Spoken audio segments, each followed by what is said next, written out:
Buenas tardes a todos ustedes. Vamos a abordar o vamos a seguir charlando de temas de contaminación. En este caso vamos a hablar cómo nos enferma la contaminación, ya sea sonora, ya sea química, sea ambiental. La idea es ver cómo nos enfermamos y cuál es el tratamiento para solucionar estas enfermedades o para hacer prevención, por supuesto. Voy a presentar a quienes me acompañan en la mesa de hoy y comenzamos a hablar de esta temática.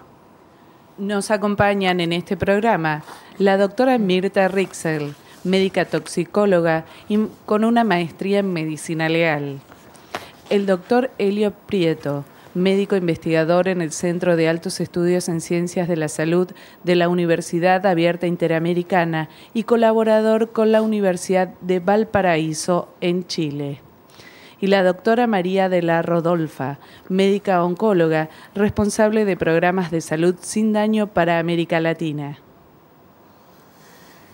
Si nosotros tendríamos que clasificar las contaminaciones, pero ahora hacia nuestro cuerpo, ¿no? Por factores externos, por supuesto, y siempre que sean temas de prevenibles o que se pueda hacer prevención para contar. ¿Tendríamos una manera de clasificarlas, estas contaminaciones a nuestro organismo?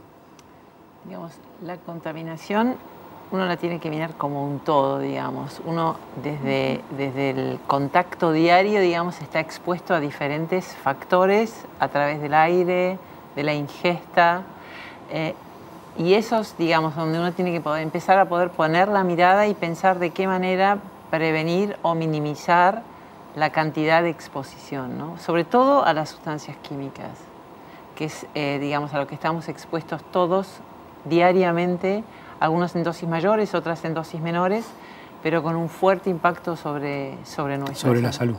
Sí. ¿Y estas contaminaciones cómo las reconocemos? Y muchas están en las cosas que usamos diariamente, por ejemplo, muchos de los plásticos que utilizamos diariamente, ya sea para cocinar o en las mamaderas o en los insumos de computadoras, tienen muchos productos de los cuales uno es una sustancia que se denomina ftalatos, que esta sustancia es un suavizante que se le agrega a los plásticos y tiene la característica de actuar como un disruptor endocrino, o sea que afecta el normal funcionamiento de todas las hormonas que tiene nuestro organismo. ¿Y cómo lo absorbemos esto? ¿Por contacto? Por inhalación. Por inhalación. Esta particularmente por inhalación o por ingesta.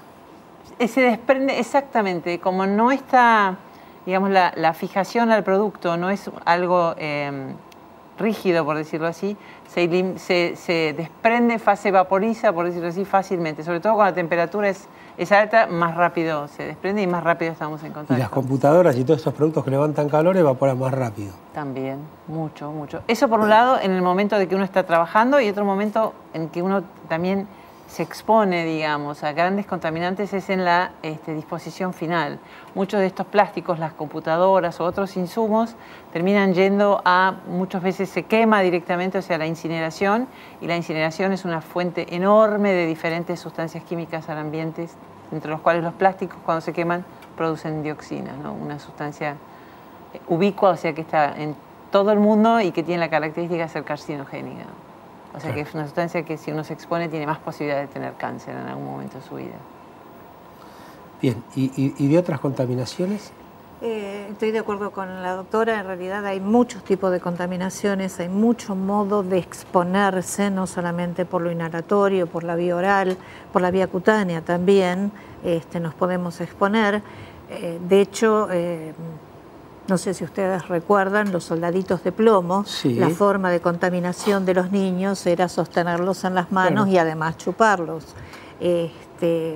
También podemos contaminarnos al inhalar. El agua, usted había dicho, el agua como una fuente de posible exposición o intoxicación, porque uno puede exponerse pero no intoxicarse, ¿sí? O sea que la enfermedad a lo mejor no se manifiesta porque genéticamente no estamos predispuestos, porque no fue lo suficiente la exposición, pero nosotros en toda la República Argentina sabemos que tenemos aguas ricas en arsénico, ricas en otros metales y minerales que están en el agua, nadie los echó, son ricas y que mediante leyes, decretos, promulgaciones de la Organización Mundial de la Salud, se ha ido con el tiempo bajando los niveles de arsénico hasta llegar... En los papeles, en el agua de nuestro norte tenemos igual, la misma concentración. Es probable, es probable.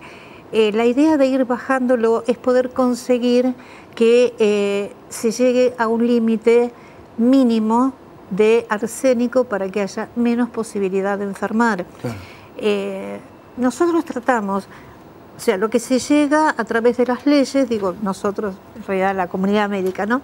Lo que se llega a través de un decreto o una ley es minimizar al máximo, ¿sí? Hay lugares que es como dice usted, en el norte no tienen Catamarca, la posibilidad... ¿Toda esa zona tiene arsénico? Córdoba, aparte de Córdoba, Buenos La Pampa. Aires, La Pampa. Buenos Aires, la acá, zona de Guajó, todo eso tiene... Conurbano, todos arsénico, tenemos claro. arsénico. Y o sea, nitritos y nitratos, ¿no? También, nitritos y Esos nitratos. son la caquita, que no es de los pájaros, son de las cloacas que estamos...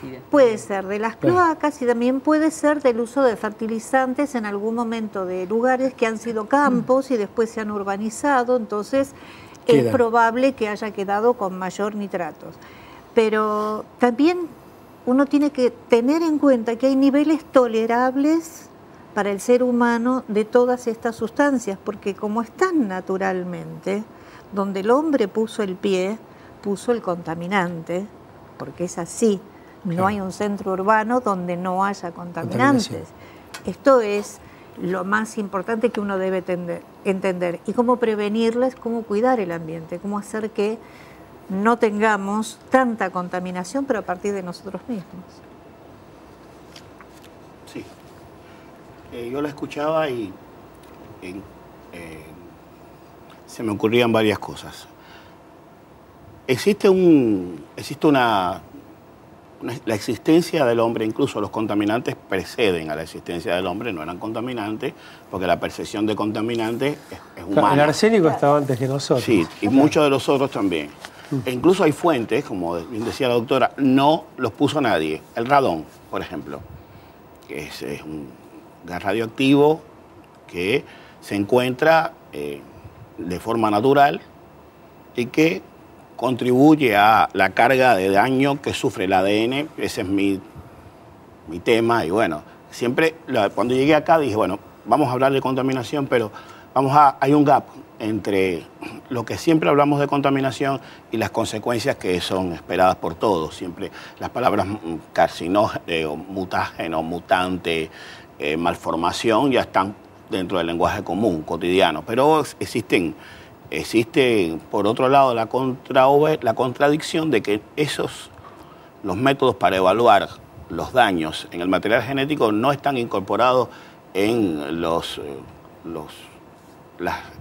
en el herramentarium de los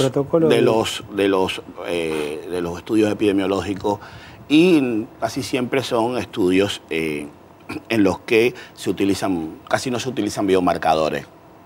Y prácticamente todos los contaminantes que mencionamos y otros que no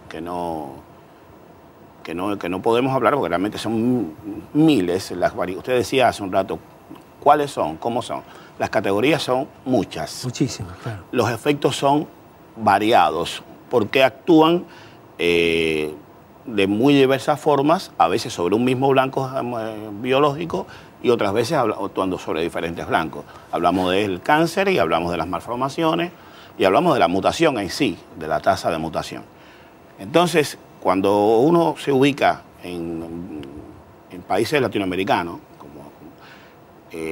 tiene que comprender que por más que la sociedad ha ido despertando a la idea de que los contaminantes son peligrosos, hay un desfasaje en cuanto a la educación para limitar o minimizar la exposición al contaminante. Entonces, hay algunos que son muy conocidos, hay algunos que de tanto hablar de ellos, las personas tienden a sentirse aburridas. Por ejemplo, no hemos mencionado el humo del cigarrillo. No hemos mencionado el humo del cigarrillo. Pero hay otros que están en contacto con nosotros producto de por propio desconocimiento.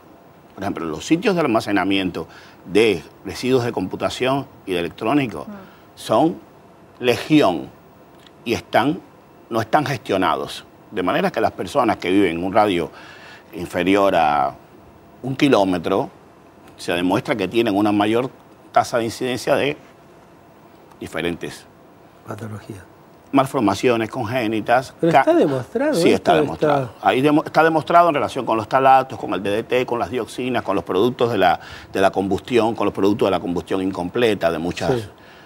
Y está demostrado que está demostrado. Los estudios epidemiológicos son contradictorios. Claro, porque si está demostrado, por un lado, ¿cómo no se le dice a las empresas que hagan las máquinas más durables, ¿no? Como hablamos en otras oportunidades? Hay dos filosofías, la filosofía de la prevención y la filosofía del mercado. Claro. El envejecimiento moral de la técnica, si el envejecimiento moral habla de que mi celular funciona, pero yo quiero uno que haga, y al año siguiente lo voy cambiando. Y en las computadoras pasa lo mismo. Uno va a comprar una computadora que te dicen, no, es de 2 núcleos. La semana que viene, siguiente, te dicen que es de 4. Claro, pero se podría cambiar los núcleos, no toda la computadora. Pero podría ser. Hay muchas cosas que se podrían hacer, pero hay una realidad. Estamos expuestos a aguas con nitritos y nitratos, metales pesados, diferentes sitios que le llaman sitios de almacenamiento de basurales que están soterrados y que no. Hay lixiviación, hay paso de las aguas hacia las capas más profundas, y estamos contaminados de esa manera. Pero también estamos contaminados por hábitos que son difíciles de desterrar. A mí me asombró cuando vi hacer un asado con el carbón dentro de una bolsa puesto sobre con el nylon. Con el nylon. Sí. Y ver un patty, bueno, ¿cómo se llama? Una hamburguesa. Una hamburguesa que una persona sacaba del envoltorio y ponía para deshacerse del nylon en que venía envuelta, lo ponía. Y le ponía un condimento de dioxina a la hamburguesa. Y es claro que ahora es práctica común seguir utilizando las camas solares, y es práctica común caramelizar los alimentos, y es práctica común utilizar determinadas prácticas de cocción que son generadoras del carcinógeno. Además de que estamos inmersos en mar de carcinógenos de tipo bioquímico, de tipo biológico, como las aflatoxinas, que son ubicuas también, y vivimos en un universo de radiaciones de baja intensidad, no ionizante, pero que estamos expuestos masivamente. Todos tenemos de 1 a 2 celulares. Y todavía no sabemos exactamente qué ocurre. La IARC lo califica y no lo califica, no deja la Agencia Internacional de Investigación del Cáncer, cuando califica la exposición al celular, no a la antena, sino al equipo, deja abierta una ventana, utilizando el principio de precaución para ver... Claro. ¿Qué va a pasar en el futuro? Ahora, en el fondo somos todos mártires de esto, ¿no? Porque no se sabe bien qué pasa con la utilización del celular. Ahora, sí se sabe lo que le pasa al que no usa celular, ¿no? Se queda sin trabajo, sin familia, es como que no está conectado con el mundo. Nos guste o no, esto es una realidad que nos condicionó la sociedad. Eso creo que... Claro, no nos negamos al uso del celular, como no nos... No, por supuesto. Por eso digo, ¿no? Este es el tema. Yo les propongo un corte y vamos a hablar...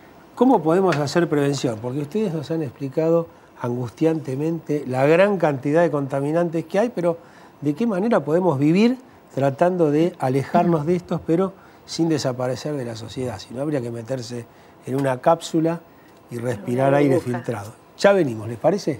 Ya estamos.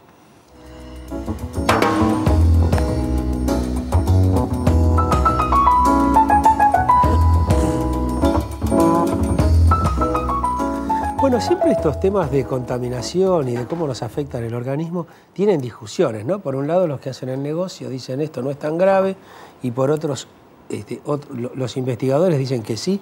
¿Cuánto hay de cierto en todo esto? ¿Y cómo avanzó la tecnología o los estudios? ¿Qué experiencia tenemos? Yo puedo hacerme cargo de algunas cosas porque obviamente, o sea, hacerme cargo de contestarlas. De otras no conozco tanto como la doctora con respecto al cáncer o el doctor con respecto a los estudios que hace, pero sí en los últimos 17, 18 años se avanzó muchísimo, por ejemplo, para lograr la prevención del hidroarsenicismo crónico regional endémico. Y cuando usted me comentaba, pero Catamarca sigue teniendo, La Rioja sigue teniendo, sí, todos van a seguir teniendo, porque el suelo lo tiene. Lo que hemos avanzado es en que las universidades, los grupos de investigación se pongan a trabajar en métodos económicos que pueda llegar a la gente que no tiene dinero para hacer esto, a lugares donde no hay luz, lugares donde no va a llegar jamás una computadora ni un televisor, lugares en donde el agua la recogen cuando llueve, lugares donde tienen apenas un pocito de agua y ese es el agua que tienen. No puedo pedirles que tengan un agua que cumpla... Una máquina que purifique el agua. Claro, pero sí podemos pedir a la comunidad científica que ponga todo el esfuerzo para hacer lo posible para poder llegar a esa gente con herramientas que sean útiles, que las pueda manejar alguien que incluso no sepa ni leer ni escribir. Una pastilla decantadora. O una pastilla. Hay un método que es sumamente sencillo, que cuando uno lo dice, nos miran como diciendo, pero son científicos. Una botella de plástico transparente con agua, un poco de clavos adentro, gotas de limón, 24 horas al sol y tengo agua pura. Sin arsénico, sin metales. Lo absorbe por ósmosis. Lo decanta y lo que queda sobrenadante es lo que se puede tomar. Ah, dentro de la botella. Adentro de la botella. Se han hecho esquemas con botellas al sol, se han hecho esquemas que a mí me parece que es un avance muy importante, porque hubo un momento en que o tomaban ese agua o se morían de sed. Claro. ¿Sí? O había que poner una máquina de $100.000 o nada. Entonces, en estos últimos años, la comunidad científica ha puesto mucho esfuerzo para poder llegar a métodos que sirvan para grandes ciudades, para pequeñas poblaciones. ¿Y qué decantan? ¿Todos los minerales? En general decantan todos los metales pesados, incluso... ¿Con clavos, agua? Dejémoslo porque la está viendo... Este canal lo ve todo el país. Sí, sí, sí. Bueno, esto lo hizo la Comisión Nacional de Energía Atómica, no es un invento mío. No. Lo que pasa es que lo que hacen estas comisiones muchas veces no llega a la gente. No, sí llega el plan de hidroarsenización. Si hacemos llamar y a ver cuántos se enteraron hoy de esto. Bueno.